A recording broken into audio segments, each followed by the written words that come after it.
Alrighty. Hello, everyone. Welcome back to another episode of the Every Which Way podcast. For those of you who are just now tuning in, and this is your first episode, my name is Dana, and I am I guess, an eclectic witch. I certainly dabble in a lot of things. I don't like to just stick to like one thing. I like to learn everything as much as I can. And I want to share what I know, what I've learned with you guys, my listeners, my friends, everyone out there. So, yeah. If you're a recurring listener, welcome back to the show. It's wonderful to have you here. And if you happen to be on the Patreon, like Jen White, then I hope that you're enjoying watching this video for whatever reason, I don't know, sometimes I like to actually watch the podcasts, like have them on because okay, let me rewind. I'm getting a little bit ahead of myself. So my primary way to watch YouTube or to stream any sort of show like platform like Netflix, Amazon Prime is via my PS5 or my Amazon Fire Stick. But whenever I'm doing like chores around the house or just organizing stuff or even cooking or cleaning, I'll put on a show or podcast on my TV via those channels and listen to them there. So yeah, is my closet door open? It is open. Hold on just one moment. So yeah, there we go. Sorry, while I was looking into the camera because I'm trying to do my best to look into the camera instead of anywhere else, I saw that my closet door back there, which is where I keep my towels and my makeup and stuff like that, was open. I was like, why is it so dark? Oh, that's why. Anyway, not really important. But how have you guys been? Have you been doing all right? How was your week? How was your weekend? Uh, did you do anything fun or exciting? Have you been taking care of yourself, or are you enjoying the weather wherever you're at? And if not, why? I know that this past week it's been raining here in South Central Pennsylvania, and I love the rain, and I do.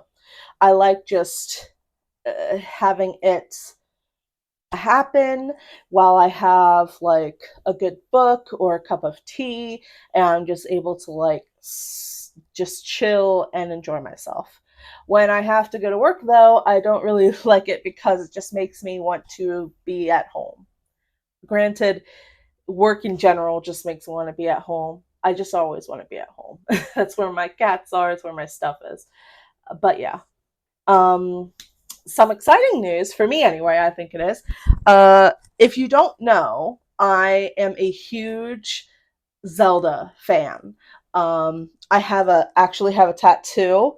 For those of you who are watching this, you can see of the Triforce and the medallions from Ocarina of Time right up there surrounding it. And yeah, it's my favorite video game franchise, and it's one of my favorites. Well, the new game just came out yesterday. No, Thursday, the 26th. Legend of Zelda Echoes of Wisdom, where you get to play as Zelda. First time canonically that you can play as Zelda, because you were able to play as her in Hyrule Warriors and Hyrule Warriors Age of Calamity, but those are not canon, which is bull crap, but whatever. But yeah, I was naughty Friday. I called off work to play it. That's how deeply invested I am. And I got pretty far, I'm not gonna lie. Yeah, I spent pretty much all day yesterday playing it, and I'm really enjoying myself. So probably after I'm done doing the few edits that I do for this and getting everything posted, and going out and doing some chores, it's probably what I'll be doing for the rest of my weekend. So yeah, but we're not here to talk about Zelda or video games. we're here to talk about witchcraft and witchy things and spiritualism. So, with that being said, what exactly am I talking about today? Well, I am talking to you about familiars and servitors. Servitors. But listen, potato, tomato, tomato. It is what it is. So let's jump in. First off, what exactly is a familiar? Well, a familiar is a familiar spirit that can be an alter ego, a personal demon, a doppelganger, a spirit companion, or a personal totem of some sort. An individual's double or alter ego, uh, though it doesn't have to look like them if it is. It can take on a life of its own while still remaining close to its individual. It can be an animal, often referred to as an animal companion. And this definition I got was from a person named Pierre A. Riffard. That's his definition of what a familiar is. So let's get down into some history of familiars.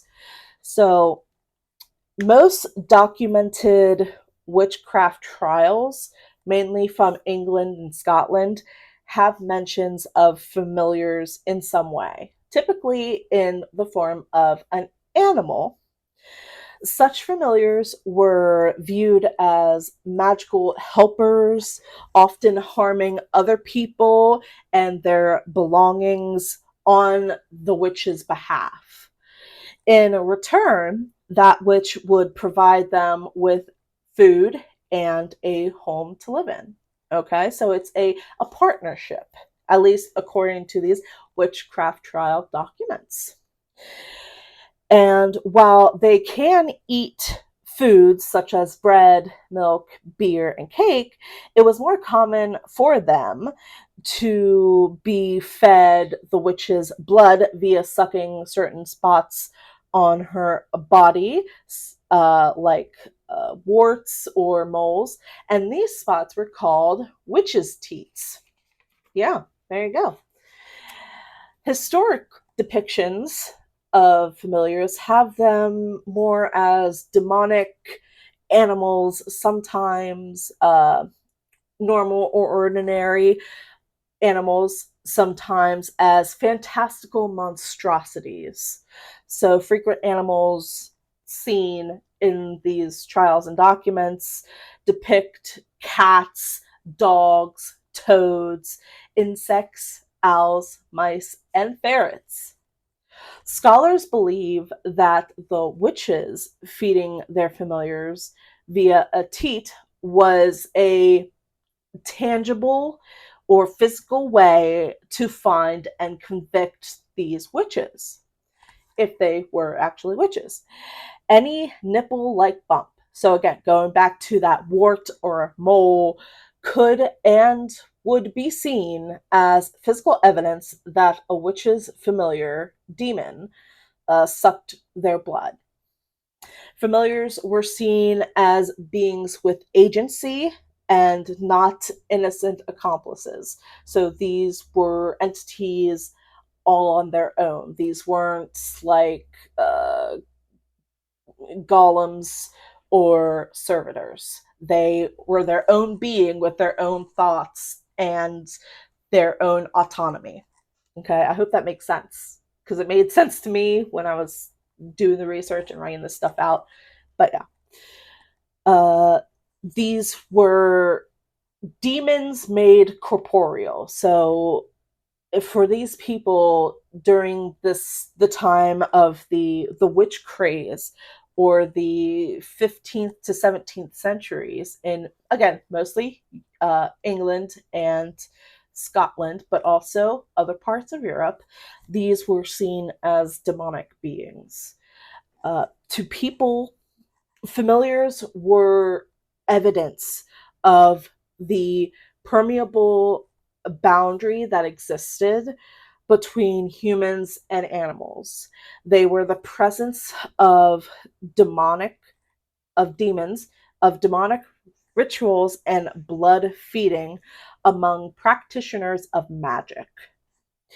And they were also the moral and theological depravity of witchcraft and the transgression of nature that via the heart of the witch. So these things were seen as not good at all. The word itself, familiar, stems from the Latin word familiaris, first recorded in Middle English between 1300 and 1350, and it means of a household or domestic. But I've also saw in my research that it comes from the French word familier, which means related or friendly.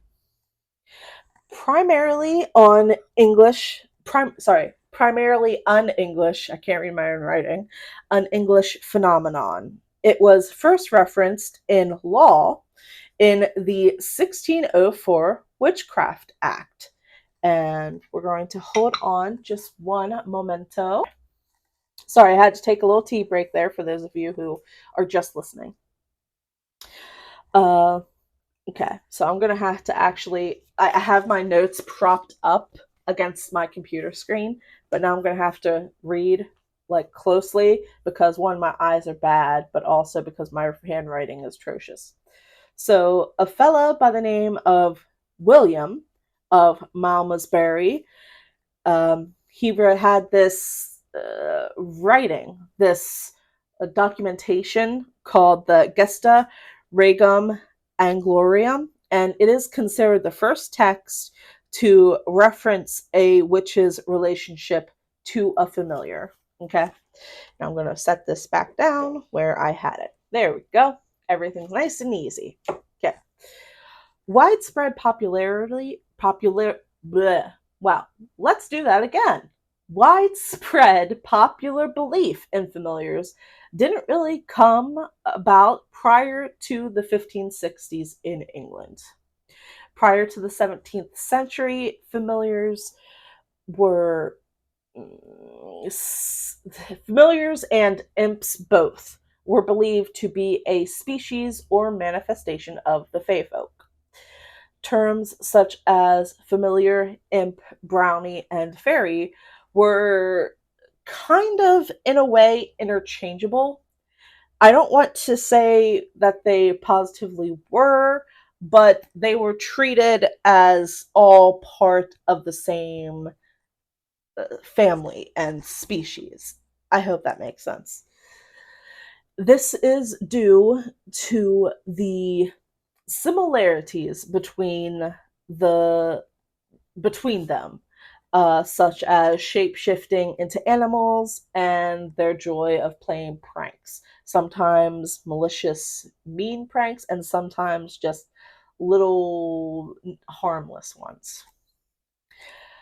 The inquisitors of the witch craze believed that familiars were gifts to witches from Satan himself, bestowed to them upon their initiation at Sabbats. The animal forms were mere illusions, the imp or demon being the true physical form, visage of a familiar. Some believed that familiars were servants of witches, while others held the notion that the familiars were the ones giving witches orders on the devil's part. So kind of acting as a messenger or middleman between the witch and the devil. Okay? Familiars didn't need to be seen or to be physically present to exist. And this is because they could transform at will and make themselves invisible if it tickled their fancy. Or they could be seen but only by their witch or by a witness or accuser of a witch. Okay? So, yeah. This made it possible for people who had no contact with animals whatsoever to be accused and convicted of having a familiar and of being a witch. Some inquisitors even held fast to the notion that only a witness or an accuser could see the familiar. And them being the only ones being able to see them was considered concrete, hard proof of witchcraft. Okay. So, with that being said, kind of circling back, not kind of, circling back to the relationship, the correlation, if you will, between the Fae folk and familiars. A man by the name of John Walsh. And can I just say that when I was doing my research and this guy's name came up, I immediately thought of Mr. Walsh from The Princess Diaries, that early movie from the 2000s with Anne Hathaway and Julie Andrews. I don't know why. I have not seen that movie in years, but that just popped up and I wanted to share that with you.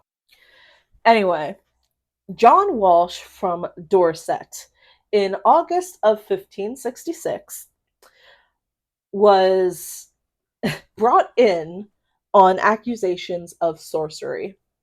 And during his examination, he told his examiners that he had met fairies on the hills surrounding his home, either at midnight or during midday. And at these meetings, he would draw circles and light candles to, and I quote, raise the familiar spirit. He'd ask these familiar spirits about stolen belongings and who had been cursed. And the familiars or the Fae would tell him. And that's all I got on John Walsh. I just wanted to add that kind of testimonial or that particular instance in, just to show that there was a relationship, a correlation of the Fae folk with familiars. A witch could be gifted a familiar by the devil himself, good old Satan, just Father Satan, just giving people demonic little imps. They could either share one with a group of witches, they could have one passed down to them from another witch, or one could just appear out of the blue like a Korok in Tears of the Kingdom and be like, ha ha ha, you found me, now you're stuck with me, stuff like that. Familiars have been mentioned in the Bible, not by familiars, but as necromancers or spirit guides to sorcerers. And the few occasions that they have been mentioned as familiars have been sparse. From what I've researched, I've never actually read the Bible myself. I have no intention to. But that's just what I came across. Just throwing that out there. There were occasional and sparse reports as of human familiars that were in the shape of a human, a person, during the Middle Ages, typically in Western Europe, but these were mostly referred to as a demon possessing a human's body. But I wanted to throw that in there because the thought of a human familiar is kind of scary to me. I don't know why, but it just was like, I mean, the regular familiar is fine, but human familiar, it's a little spooky. I don't know why. Certain things scare me. So a witch could have several familiars, not just one, but numerous. Black cats were a favorite form, and this, unfortunately, was a reason, not just the only reason, but a reason as to why so many cat massacres happened all throughout Europe during this time. And familiars could also have more than one shape, though. So there you go. Not all familiars were seen as evil, however. Familiars that served wizards, wise men, or women healers who helped to identify illnesses or diseases, who helped to find causes or sources of bewitchment or curses, and those who were looking for lost or stolen items were accepted generously. Modern day, so that was a little history. Now we're entering the modern day of what witches or those who work with familiars, how they work with them, what they view them. So modern day witches, average, across the board for the most part, and this is just, an average, view familiars as spirit guides. They are their own entity with a consciousness of their own. They can manifest as an aspect of nature. So, yes, they can manifest as animals, and that is common, but they can also appear as trees or even the land itself. Okay. But aspects of nature is always a big main thing. A familiar spirit is part of one's soul family. So this is a spirit that has that soul connection to their witch or their person, if that makes sense. And just like I said a couple minutes ago of historical witches, modern day practitioners can have one familiar, they could have several familiars, or they could have none at all. It just depends on the circumstance and the path that they are on. As a familiar is one singular incarnated spirit guide, they won't appear as different forms. So the familiars that are spoken of today, they are one entity, one being that have one form. So they're not going to be these shape-shifting trickster beings. Okay. Familiars are helpers. They are partners to their person or their witch. They help them grow as a person. They help grow in their spiritual or magical practice. And they help to support their soul journey and connect them to their heart and their heart space. Familiars are ancient beings. They're not babies. Like, they're not new souls. They're older. They've been around for quite some time and they've seen a lot. And they are partners who support and assist their chosen by helping them to learn to identify their wounds and their trauma. Familiars can also help to breach barriers and blockages that the person is facing in order to allow them to connect better to their heart and their heart space. They tend to arrive in a divinely orchestrated way, but they can also appear out of the blue and during a normal, mundane circumstance. And it can happen at any time, anywhere, and during any point in a person's life. There is no concrete, at this date on this time, you will be granted this familiar. That's not how it works.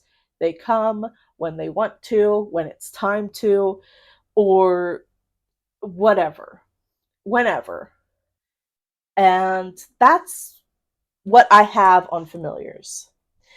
Now, servitors, which, if you need me to spell it, I will. It's Servitor. That's what a servitor. They are spirits or entities that are created by a magical practitioner, and they have a set purpose assigned to them by said magical creator. They have no consciousness of their own or autonomy beyond their intended purpose. They remain in spirit form, but they have an object or an effigy that they are bound to, that whoever creates them binds them to a physical object or relic. Due to their life coming from their creator, they are bound to them via that creator's energy or spirit. When creating a servitor, the creator needs to be crystal clear on why they're creating that spirit, on the job or task it is to perform, and the limitations it needs to stay in to perform that job or task. And the reason why that is because if you give a servitor a vague command, a vague job, like all you say is protect my home, that's it, and you don't put any guidelines or limits on that, they're going to protect your home however they can, because you didn't set any limitations. So they could protect your home from a burglar. They could protect your home from a Girl Scout going door to door selling Girl Scout cookies. They could protect your home from you because you didn't specify stuff like that. So it's important to make sure when you are creating your servitor, if you do, that you have a set outline and strict, clear as day functions and limitations to it, because it can get out of control real fast, is what I'm saying. And you don't want that to happen because it could hurt somebody. And I mean, if you want to hurt people, that's totally up to you. But generally speaking, it's good to have those limitations. For example, let's say that you want to create a household or family guardian servitor. You will want to have it protect everyone in your household. So say while you're creating your servitor, you get either a nail clipping or a piece of hair from everyone who lives in your household or everyone in your family. You're going to want to incorporate that when crafting your servitor and bind it to them to protect them spiritually and physically within your set of rules for them. As a servitor is attached to your energy, their actions should not contradict, conflict, or exceed your own ethics or morals.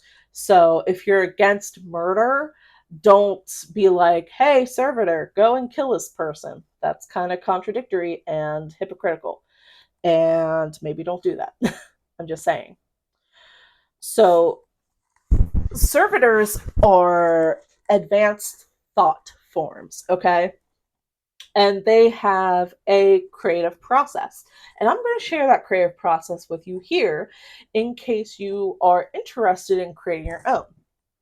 But this is just an outline of the creative process and not a deep dive into the process. So this leaves a lot of room for how you, in your own personal practice, would want to create a servitor if you want. Okay. So step one, the first step is your intent and purpose. You're going to want to define the specific purpose or task for your servitor. Okay. Step two, the form and appearance. For this step, you're going to want to create a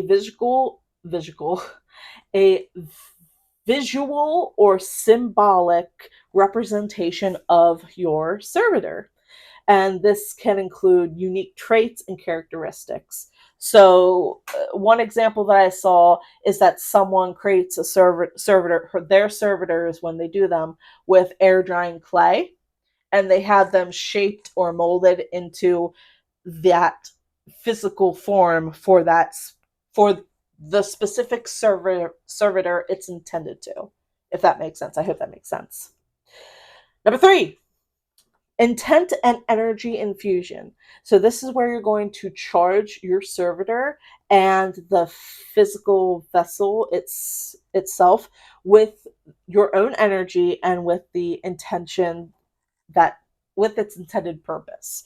And you can do that by lighting a candle, visualization, singing to it, however you infuse your energy into anything, totally fine to do that with your servitor, okay? And the final step is activation and eventual release. So you're going to activate your servitor by giving it a specific command or a trigger. So like a phrase, protect. No, that's too vague. But with a command or a trigger. And it doesn't have to be like you saying the specific criteria. So you don't have to get in depth. That is done during your intention and energy infusion. But don't quote me on that, okay? Do not quote me on that. And this is also the process where you establish the conditions for the eventual release or deactivation of your servitor. So once you have created it and put it where you want to, you're going to want to continually feed this spirit. You're going to want to constantly give it your energy. And this is crucial, especially during the very first month of its existence, to help it grow. Think of it kind of like a human baby. You do the sex to have it created, it grows inside of your womb if you are a female with female reproductive organs. And then you give birth to it, but you have to feed it, you have to nurture it, you have to care for it. You want to do the same thing with your servitor so that it grows strong and healthy so that it can carry out its intended function or purpose. Okay? And servitors can be created for protection. They can be created to gather information. They could be created for personal guidance, for energy manipulation, and for creative inspiration.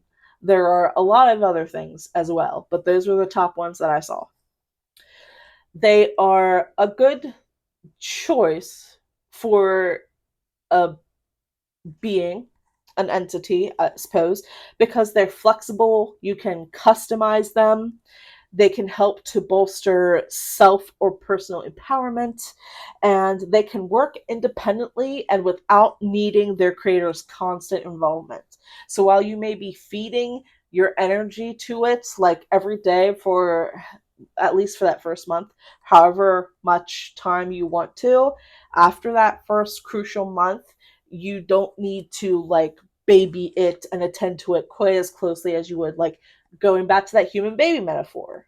Okay, you don't have to like do the constant feeding, the bathing, the changing of the diapers and all that stuff. Of course, you still want to feed it your energy to help it stay strong and activated, but you don't have to be quite as in depth once that initial first month is over. Okay. And the last thing that I have is how to release or deactivate them. And I found 2 primary ways that you could do this. The first being destroying the effigy or the physical object that they're attached to. So I mentioned earlier about how one account makes air dry clay molds for their servitors.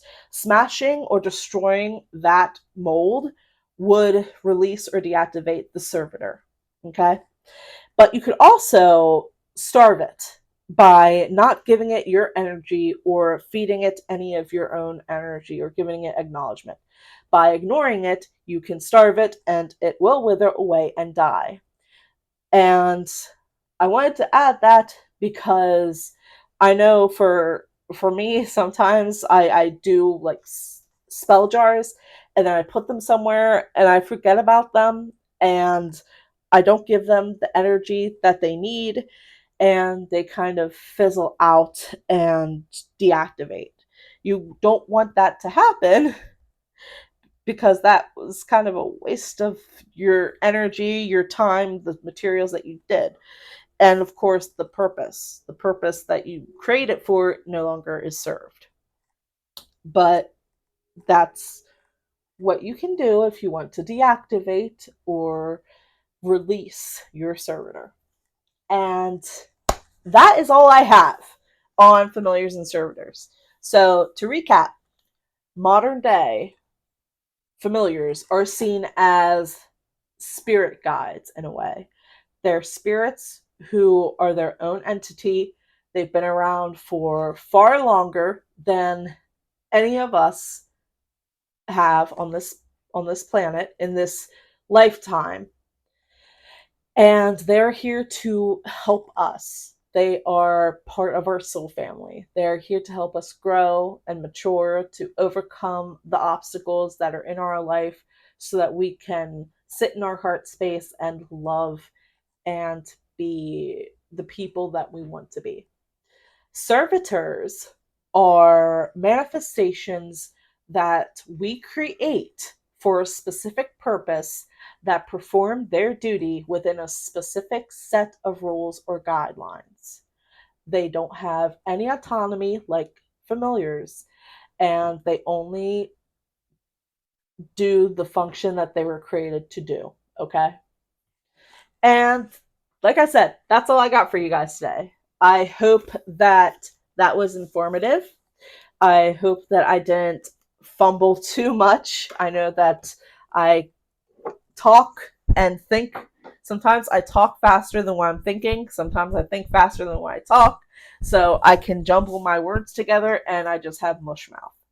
But yeah, I hope that you all have a great day. I really do. I'm going to take a sip of tea and I'm not going to pause the recording like I did earlier. Mm, love me some tea, ma'am. I hope that you all have a great week. Take care of yourself. Drink some water.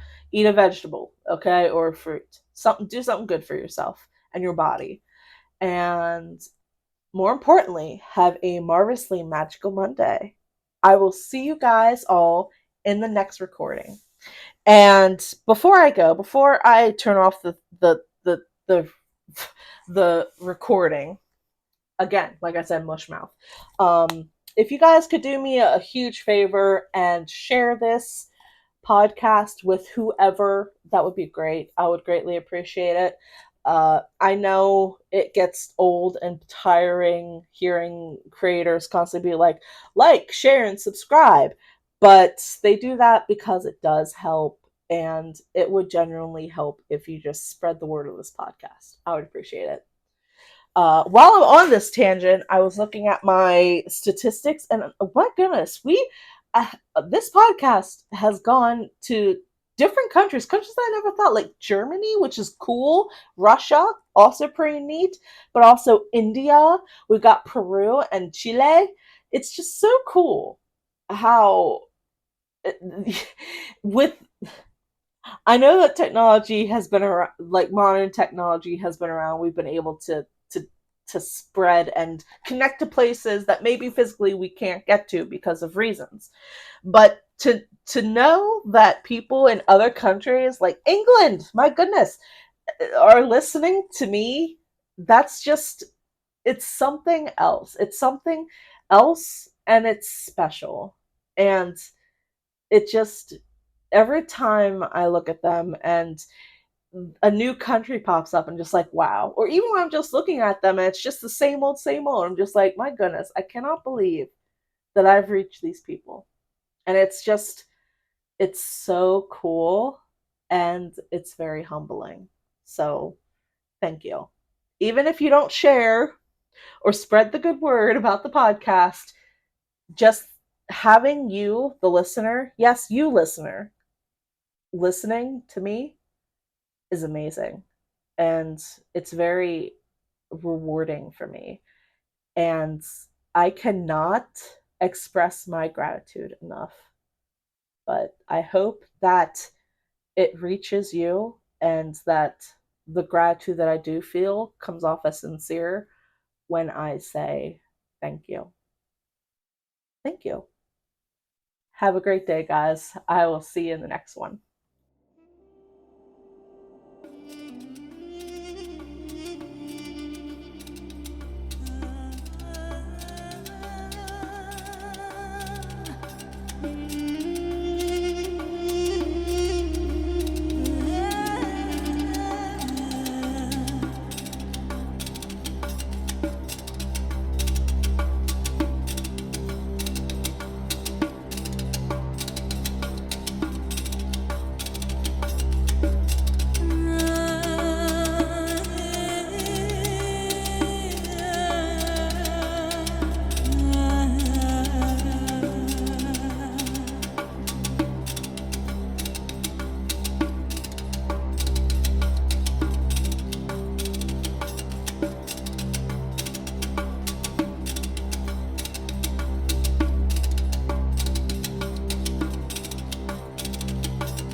All right, so we're going to do a little test recording real quick.